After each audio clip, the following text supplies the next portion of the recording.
નમસ્કાર મિત્રો, હું હરિવર્ધન ચોકસી આપ સૌનું સ્વાગત કરું છું. મિત્રો, આજના વિડીયોમાં આપનું ખૂબ ખૂબ સ્વાગત. મિત્રો, દર શનિવારે આપણે એક વાર્તા સાંભળીએ. તો મિત્રો, આજના વિડીયોમાં પણ આવું કંઈક સરસ જ્ઞાન મેળવવા માટે આપણે કંઈક સાંભળીશું. પણ મિત્રો, મારે કંઈક કહેવું છે. ઘણા બધા લોકો એવું કહે કે ભાઈ જન્મજાત માણસ કંઈક બહુ મોટો મહાપુરુષ હોય. ના, નથી હોતો. કારણ કે માના પેટમાંથી કોઈ મહાપુરુષ જન્મતો જ નથી ને, પોતાના કર્મથી જે મહાપુરુષ થાય છે. એક સામાન્ય ઘરમાં એક બાળક જન્મે, પણ તે સમય જતાં પોતાના કર્મોથી, પોતાના જ્ઞાનથી, પોતાની મહેનત, પોતાની આવડત અને પોતાની મહા ઈચ્છા, એનાથી એ મહાપુરુષ બને.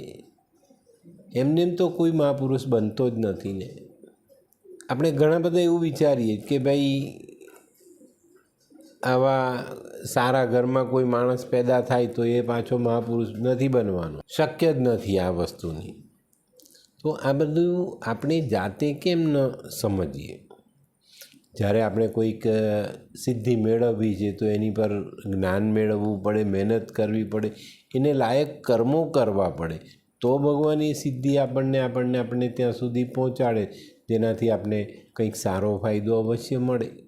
ઘણીવાર આપણી નજીક સુધી એક તક આવે છે, પણ આપણે એને સ્વીકારતા નથી, એને ઝડપતા નથી, ને પછી આપણે એમ કહીએ કે ભાઈ અમે કંઈ કરી નથી શકતા. તો તમારે મહેનત તો કરવી જ પડે ને, તો જ સફળતા મળે ને, તો જ મહાપુરુષ બનાય. આપણા દેશના જેટલા બી મહાપુરુષો થઈ ગયા એને જો આપણે જોઈએ તો ચોક્કસ તમને એના ભૂતકાળમાં આ બધી વસ્તુઓ દેખાશે કે ઘણા મોટા સંઘર્ષ પછી એ વ્યક્તિ ત્યાં સુધી પહોંચ્યો. આનું જો ધ્યાન મેળવીએ ને તો આપણે પણ ચોક્કસ એક મહાપુરુષની શ્રેણીમાં આવી શકીએ છીએ. અને સમજદારીથી આપણા જીવનમાં ઉતારવું ખૂબ જરૂરી છે. અને આને સમજવા માટે મિત્રો એક નાની વાત મારે તમને કહેવી, તો સાંભળો. મહાત્મા ગાંધીની જન્મભૂમિ પોરબંદરની એક શાળામાં એક શિક્ષક અભ્યાસ કરાવી રહ્યા હતા. અને એક વખત એ શાળામાં એક વિદ્વાન વક્તાનું વ્યાખ્યાન યોજાવાનું હતું. એ નક્કી થયું, વ્યાખ્યાન યોજાયું. શાળાનો સભાખંડ વિદ્યાર્થીઓથી ખચોખચ ભરેલો હતો અને બધાનો આવકાર થયો, બધાનો આભાર મનાયો અને વક્તાએ પોતાનું વ્યાખ્યાન શરૂ કર્યું. અને જે વક્તા પોરબંદરની શાળામાં આવેલા હતા તે કંઈક ગાંધીજી વિશે ચર્ચા કરવા માટે પોતાની વિચારધારા ધરાવતા હતા. અને ગાંધીજી વિશે વાત કરવા માટે એમણે કંઈક જુદી રીત અજમાવી. વ્યાખ્યાનની શરૂઆત કરે તે પહેલાં જ એમને સભાખંડમાં બેઠેલા વિદ્યાર્થીઓમાંથી એક વિદ્યાર્થીને ઊભો કર્યો અને એને કીધું કે બેટા, હું તને એકદમ સહેલો સવાલ પૂછું છું અને મને ચોક્કસ આશા છે કે આ સવાલનો સાચો જવાબ જ તું મને આપશે. વિદ્યાર્થીએ વક્તાને કીધું કે પૂછો સાહેબ, હું તમને સાચો જવાબ આપવાનો પ્રયત્ન કરીશ. તો પેલા જે વક્તા હતા એમને વિદ્યાર્થીને પ્રશ્ન કર્યો, તમારા ગામમાં કયા મહાપુરુષનો જન્મ થયો હતો? તો વિદ્યાર્થીએ બહુ મક્કમતાથી જવાબ આપ્યો કે સાહેબ, અમારા ગામમાં કોઈ પણ મહાપુરુષનો જન્મ થયો જ નથી. તો વક્તાએ કીધું કે બેટા કેમ? અરે, આ પોરબંદરની ધરતી પર એ મહાપુરુષે જન્મ લીધો છે જેને ભારતને આઝાદી અપાવી અને આઝાદી અપાવવામાં ખૂબ મહત્ત્વની ભૂમિકા ભજવી. હવે તો કે ભાઈ આ તમારા ગામમાં કયા મહાપુરુષનો જન્મ થયો હતો? વિદ્યાર્થીએ ફરી પાછો જવાબ આપ્યો કે સર, હું જ્યાં સુધી જાણું છું ત્યાં સુધી અમારા ગામમાં કોઈ મહાપુરુષનો જન્મ નથી થયો. હવે પેલા વક્તા ગરમ થઈ ગયા અને જરા કડક સ્વભાવમાં, કડક ભાષામાં એને પેલા વિદ્યાર્થી પર ખીજ કાઢી. અરે, પોરબંદરમાં રહે છે ને પોરબંદરમાં જન્મેલા મહાત્મા ગાંધી વિશે તને ખબર નથી કે ગાંધીજીનો જન્મ પોરબંદરમાં થયો હતો? અને ફરી પાછો વિદ્યાર્થીએ પાછો એ જ જવાબ આપ્યો કે સાહેબ મને માફ કરજો, પણ મેં તમને જે જવાબ આપ્યો તે બરાબર જ છે. આપે પૂછેલું કે તમારા ગામમાં કયા મહાપુરુષનો જન્મ થયો?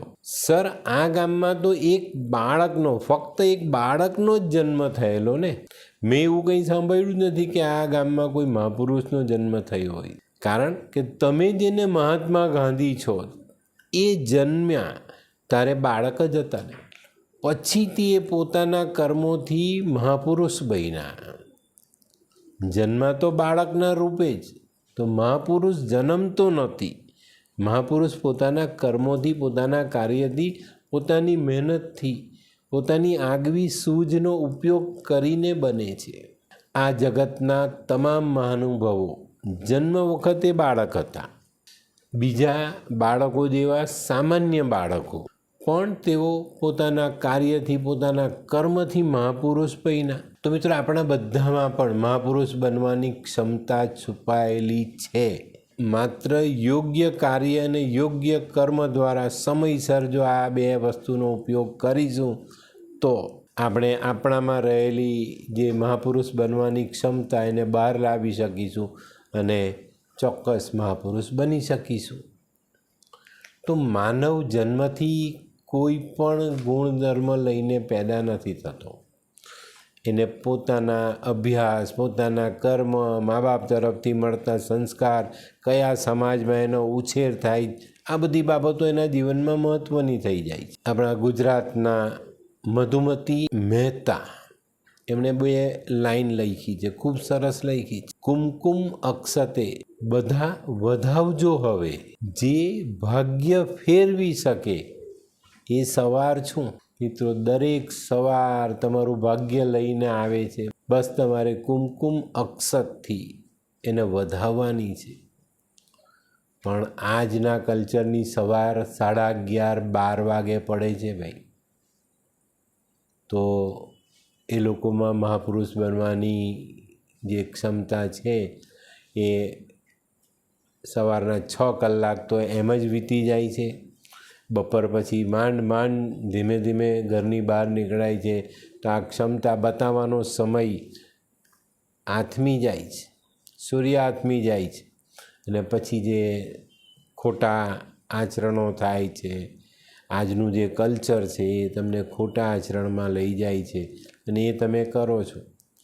તો મિત્રો, ચોક્કસ તમને કહું કે તમારામાં રહેલી મહાપુરુષ બનવાની ક્ષમતા તમે ઓળખો, એને બહાર કાઢો અને જીવનમાં સમયસર આગળ વધી જશો ને તો મહાપુરુષ બનતા તમને કોઈ રોકી નહીં શકે.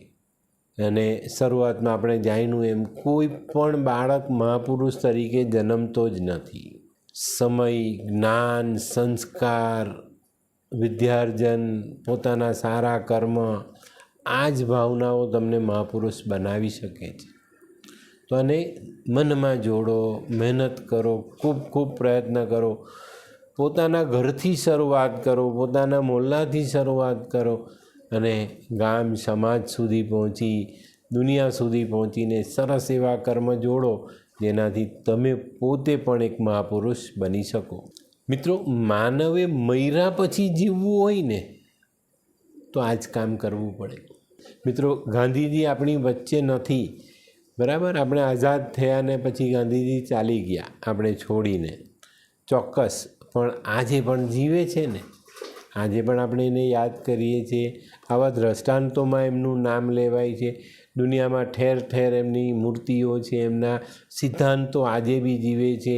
એમને જે ભારતને આઝાદી અપાવી તેને લોકો આજે બી યાદ કરે છે. આજે ખાદીને આપણે વાલથી પહેરીએ છીએ. હવે તો ખાદી ફેશનમાં આવી ગઈ છે, હવે તો મોંઘી થઈ ગઈ. તો ભલે મોંઘી થઈ ગઈ, સારું છે કે ભાઈ એનું એક સ્ટેટસ વધ્યું. ચોક્કસ આપણે એને સમજશું, કરીશું તો જ આપણે જીવનમાં કંઈક મેળવી શકીશું ને. તો મિત્રો, આજથી છે ને એક નિશ્ચય કરો કે મારે પણ મહાપુરુષ બનવું છે. તો ચોક્કસપણે જીવનમાં કંઈક તો કરી જ શકશો. તો મિત્રો, આજની વાર્તા ગમી તો લાઈક કરો, શેર કરો. યુટ્યુબ જોનારા શેર કરે અને સબસ્ક્રાઈબ કરે. હું હરિવર્ધન ચોકસી આપ સૌની રજા લઉં. ફરી મળીએ નવા વિડીયોમાં નવી જાણકારી સાથે. તો ચાલો, બદલીએ જિંદગી. નમસ્તે.